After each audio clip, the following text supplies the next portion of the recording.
guys, how's it going? Good. How you doing, Bree? Good. Awesome. Great to have you over here. We're pretty excited. Not every day we get to have the Director of Liability join us for lunch. Yeah, and I just wanted to say thanks for, working with the Dark Clouds every game this season. It was really nice to have you there with us, Thanks for not killing anybody. Yeah, so we're just gonna make some food in the kitchen if you want to join us. Yeah. Let's make some food.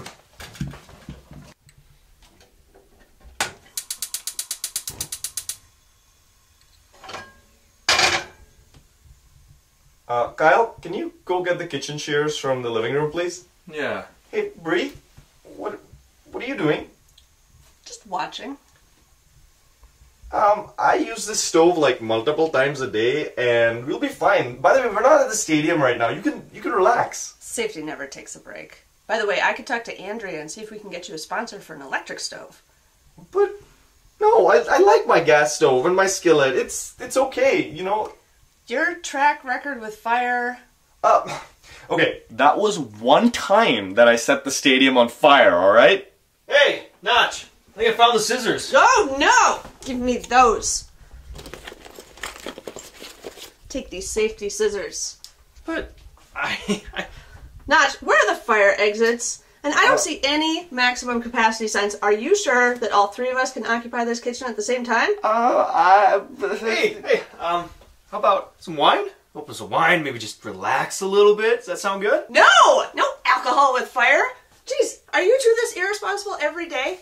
I knew I should have kept an eye on you. I will fix this. See you guys, isn't this so much better? Oh, do you want some more? God, Bree, really, this isn't necessary. We're just... Oh.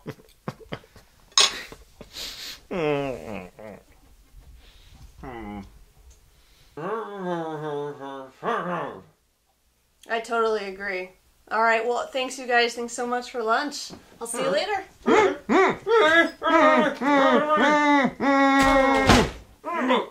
Wait!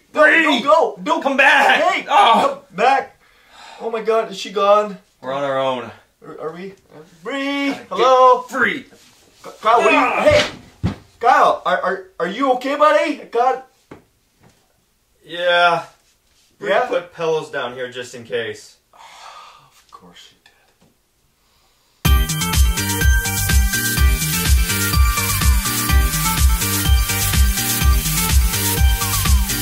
Hey everybody, welcome to the second season of Two United Fans. This is our first episode. And We're back. Yeah, we are.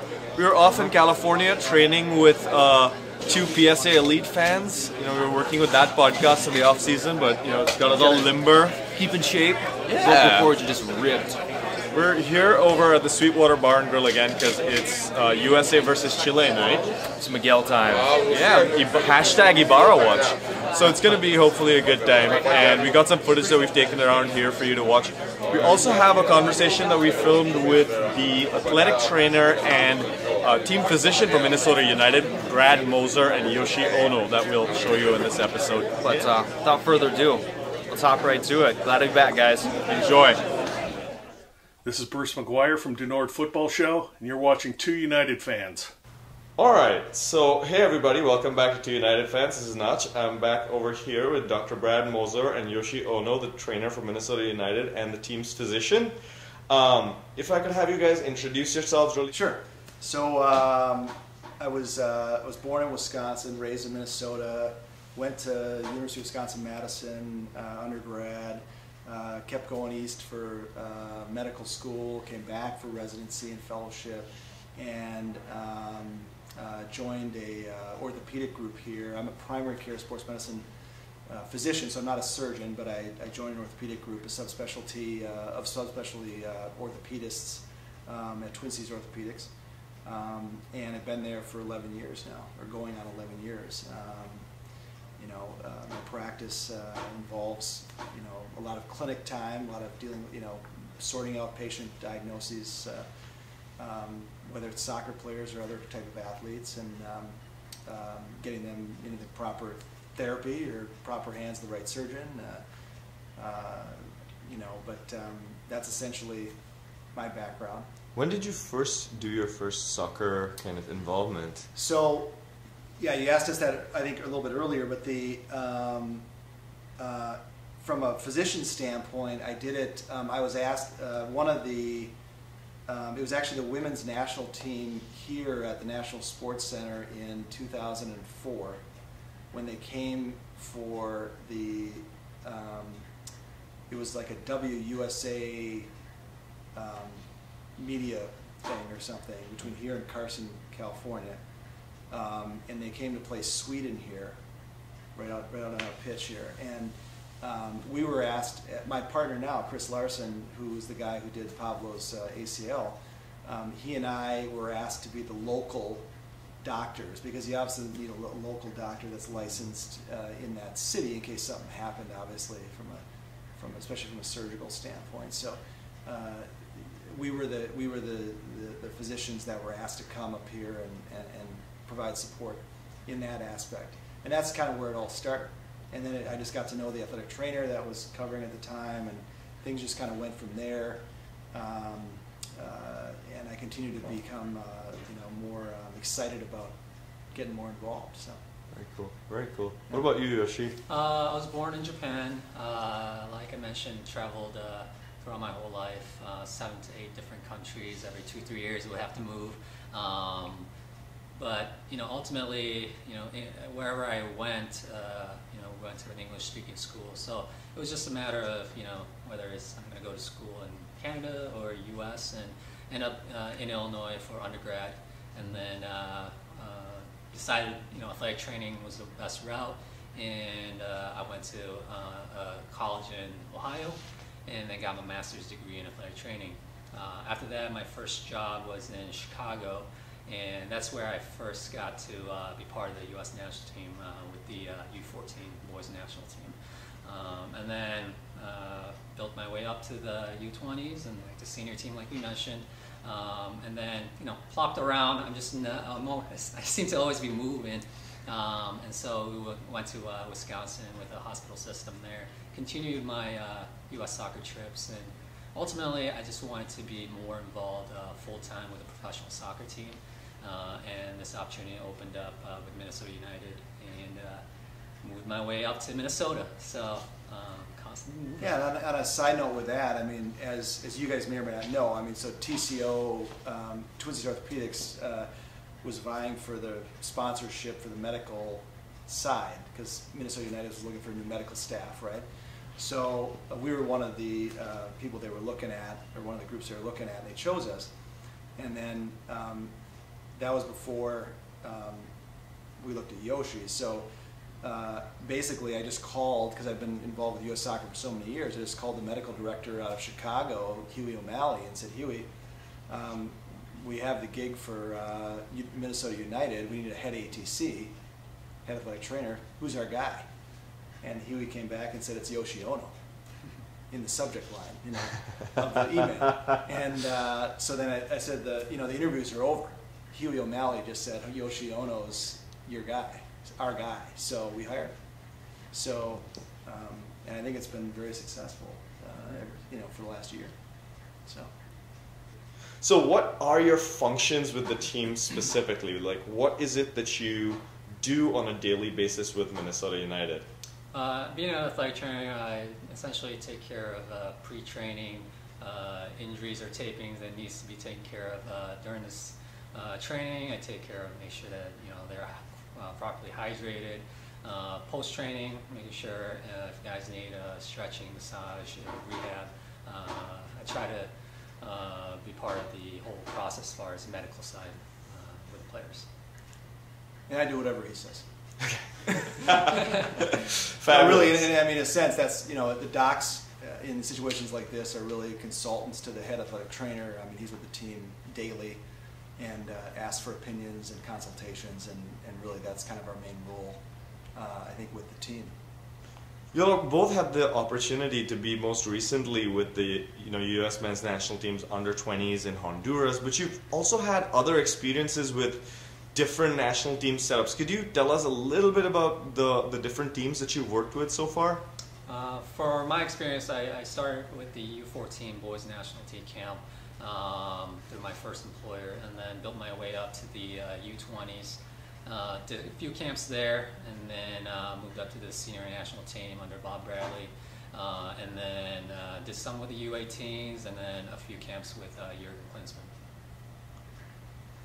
And I've been with U.S. Soccer since about 2004. So when I finished fellowship, got in through meeting a great athletic trainer who was connected to U.S. Soccer and invited me on a under-17 trip to Argentina, which was my first trip back then, and continued to go on trips, annually since that time. Have been on both the men's and the women's side at the youth level and at the women's side on the senior level.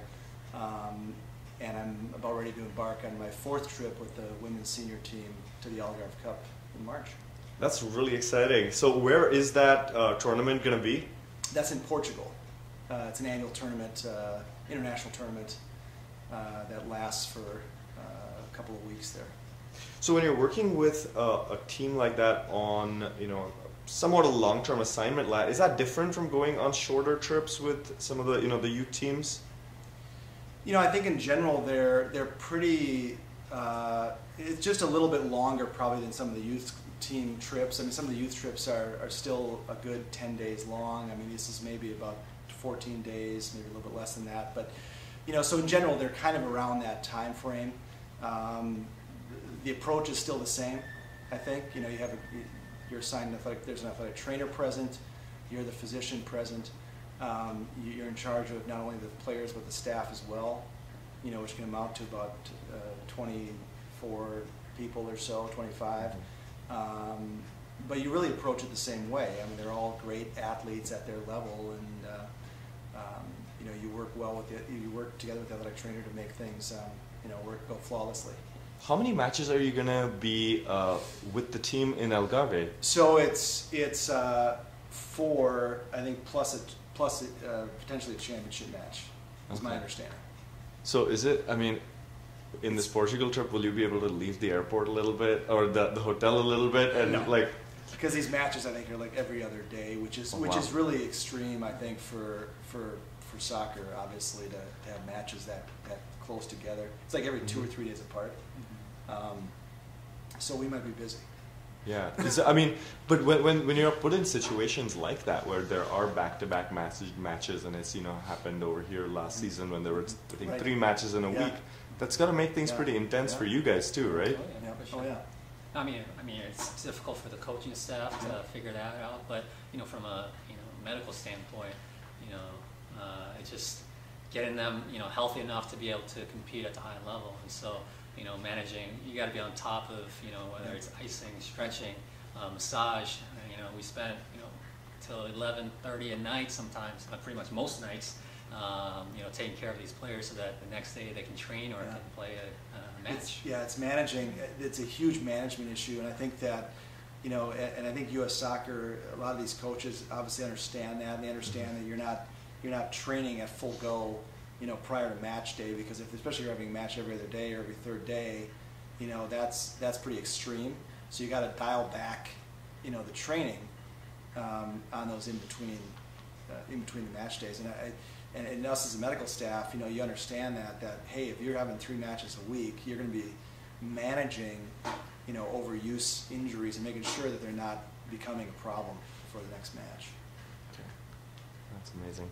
Both of you are on the sidelines of every Minnesota United game, right? Correct. Right. Okay. So now take me through, what do you do at the start of a game day? When do you get to Nessie? What's your startup? What happens during the game? And then a little bit afterwards. I'm just trying to understand what your day is like on a game day. For the athletic trainers, we come about 3 to 4 hours before the players come in. Just getting all the the setup going as far as coolers and visiting locker rooms, make sure that they're provided what they need, and then make sure our medical equipment is set up on the sidelines. After that is essentially, when guys come in, we start taping, doing massage or stretching or anything that the players need to prepare themselves for the game.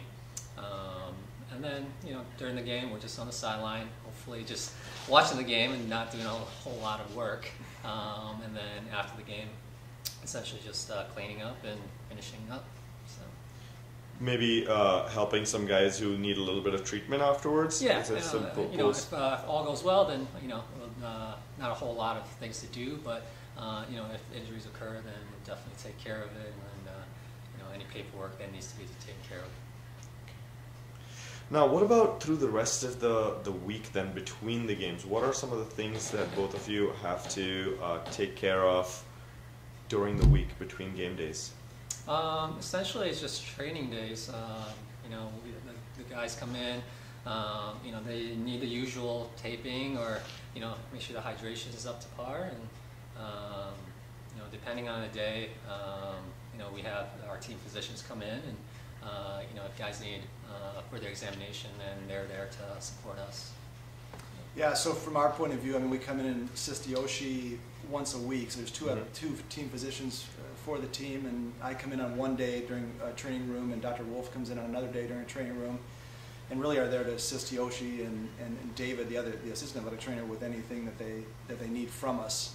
They can obviously contact us, 24/7 throughout the week with any issues they have with players, and we'll resolve those before, pretty quickly, and obviously before the next training session or game day. Okay, I see. And now, when it comes to kind of this, the relationship that you both have with each other, is it something where when you go into a new team setup and you have to work with a new physician or a new trainer, does it take a little bit of time to adjust, or is it something that's kind of there's a pretty seamless mix over there? I think there's always a time frame that needs to occur for us to mesh, but in this case, I mean, I think we hit it off really well just because of our connection with U.S. Soccer, and I think with that connection, we understood our roles, and I think it was pretty much seamless starting off. Yeah, I think that was a great starting off point for us. I think the level that you get with U.S. Soccer, I think they do a great job of, they're recruiting the great soccer players to that level, but they're also trying to recruit the great athletic trainers and hopefully the great team physicians to that level as well. And I think when you have that kind of experience, with Yoshi and I working together with Minnesota United, after those U.S. Soccer experiences, I think it was flawless, and I think it was, because we understood that we had worked at the highest level before, and we were trying to apply that here, and so I think for at least the two of us, it worked very well, understanding each other's roles, even at that highest level. So let's talk a little bit more about this, the most recent trip that you guys took to Honduras. Did y'all have a lot of work to do while you were over there, or was it an easy trip this time, or was it kind of... I wouldn't say it's ever easy when you travel on these trips. Being at Honduras, murder capital of the world, we were pretty much isolated into the hotel where we're going to training or games, and so pretty much we're very close and close to these players and staff, and so we're all constantly doing something or another related to work. So I think overall it was a successful trip, but yeah, it was quite a little nerve-wracking being escorted by military police if you haven't had that done before. But then I think it was reassuring. I think because you realize, as Yoshi was saying, at this time it's the murder capital of the world in San Pedro Sula, where we were, and they kind of need to show that force, I think, to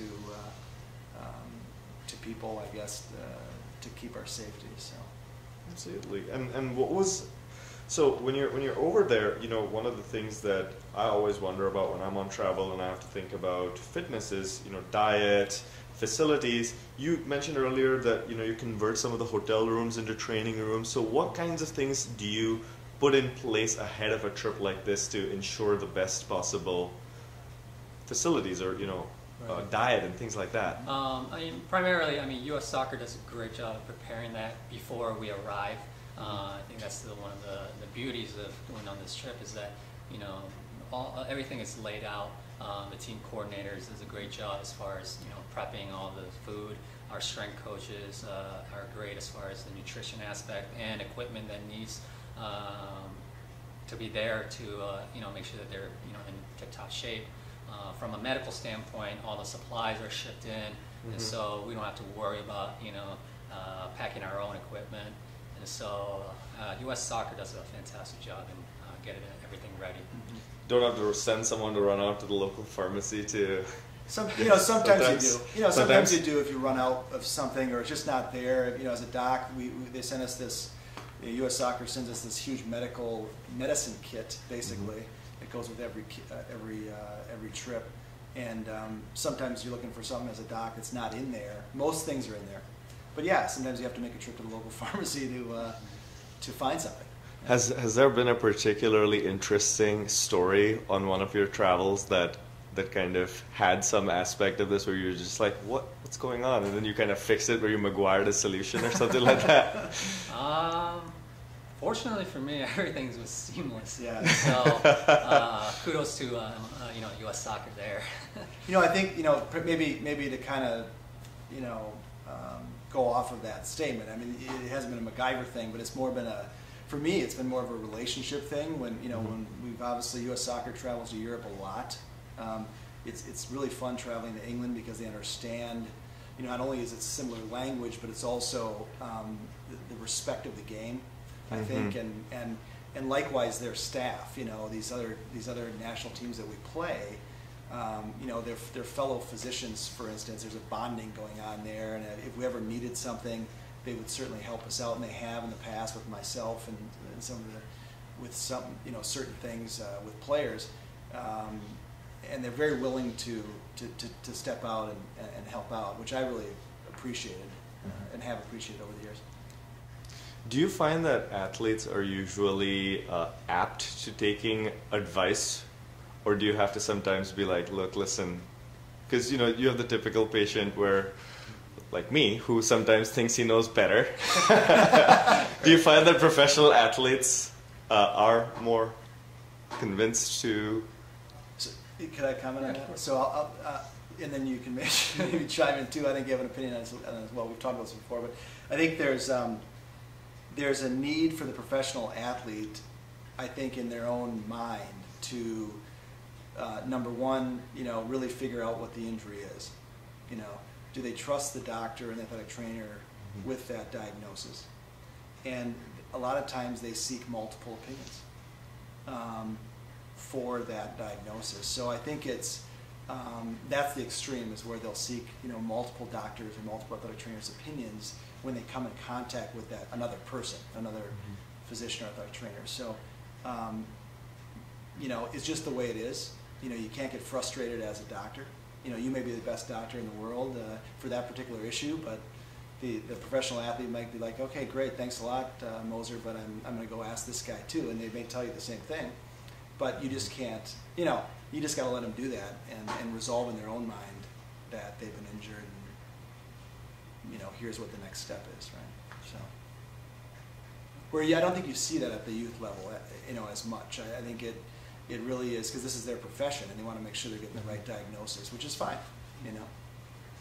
So you're saying between the youth level and the pro level here, or I think any pro, and U.S. Soccer level too. I mean, you're talking the highest level there too. I think they definitely, thank you for your opinion. But then these trips, are let's say 10 or 14 days long. They'll go ask somebody else when they get home to their home club or their home city or whatever, just to kind of, I think, reassure them that that's the right diagnosis. So the question then comes for me is, how do you get to a point where the players do trust you? Because that's one of those things that you were just saying, that it depends on that level of trust and the level of relationship. Sure. Are there things that you do to build that relationship, build that trust? I think mainly is just being available to them and open to their opinions, and it's like I like to always say, it's like a dance. We take, we give, and after you show them that you're really dedicated to this team and the players, and that we provide the highest quality care and professionalism, it picks up really quickly. And my background with traveling in different parts of my world, most of my life growing up, I find ways to relate to the players, because we do have international players, but also, you know, making connections with U.S. soccer. We have things in common that we can talk about, and soon enough, it just becomes a good, you know, strong relationship. I agree. I think it's anything that's like anything. I think in medicine, it's that continuity of care, and the more you see that athlete or that patient, the more they're going to learn to trust you, and you're going to get to know them as an athlete and as a patient, because everyone's a little bit different. You know, I mean, people are going to present with an injury. They're going to respond to an injury differently, and every player on this team, Minnesota United, is going to respond to maybe that similar injury, but they're going to respond to it differently, right? So it's kind of our job as a medical staff to, you know, figure that out and help heal that patient or heal that soccer player in the way that is best for them. Does that make sense? I mean, from an emotional standpoint, they can get burdened by that injury. Some players can. Whereas others will just say, thanks, doc, you know, yes, you want me to do this, yes, you want me to do that, let's go, you know. I just have one final question, which is, do you guys watch soccer outside of United? Like, do you follow soccer at all? A lot of professional players have told me that they don't, so that's why I asked this question. Yeah, I don't. I follow the scores, but I definitely follow players that, you know, I've worked with in the past through U.S. soccer. They're, you know, 29. I still feel like they're my kids, and so I love to see the development. And being at the U14 level, a player like Emerson Hyman, now going, you know, work with him at the 18, now 20, and then now, you know, he's already, you know, played with the men's national team, and so seeing that growth, the youth development. I just love to keep track of them and see how they're doing and see their success. I agree on that same note. I mean, I spent 4.5 years with the under-23 women's team and with the same coach there. And I was just telling Yoshi, you know, looking at the roster that Jill Ellis, the head coach of the women's senior team, is taking to Portugal, you know, 3/4 of those ladies I know from those 4.5 years working with the under-23s. So it's really kind of fun following, you know, them throughout their careers and really remaining within the system and getting to the senior level. And then, of course, we have matches on at my home every Saturday and Sunday morning. That's awesome. Well, thanks both of you very much for your time. Really do appreciate it. Thanks everybody for watching Two United Fans. Well, and you know what to do next. You can follow us on Twitter, like us on Facebook, and subscribe on YouTube to get all the latest news, photos, all this other great stuff that we put on there. Or if you want, you can like us on Twitter, subscribe on Facebook, and follow us on YouTube. Whatever you want to do. But thanks for watching, everybody. Peace out. Bye.